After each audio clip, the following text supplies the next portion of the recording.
नमस्कार मैत्रिणींनो, मार्गशीर्ष महिना आलेला आहे. हळदी कुंकवाचा सीझन चालू होणार आहे. त्यासाठी हळदी कुंकू वाण देण्यासाठी हे हेअर क्लिप पुण्याची ऑर्डर आहे. हे हेअर क्लिप तयार केलेले आहेत.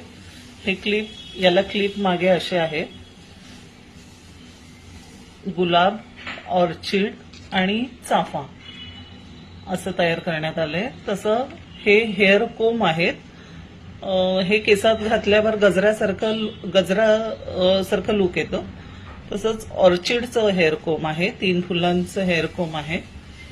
आणि हे 3 फुलांचं एक पॅक असं पण पॅकिंग त्यांना हवी होती, म्हणून त्याप्रमाणे पॅक करून दिलेलं आहे. तुम्हाला हे हेअर कोम आणि हेअर क्लिप कसे वाटले हे कमेंट्समध्ये कळवा. आणि जर आवडले असेल, ऑर्डर करायची असेल तर वर दिलेल्या नंबरवर कॉन्टॅक्ट करा.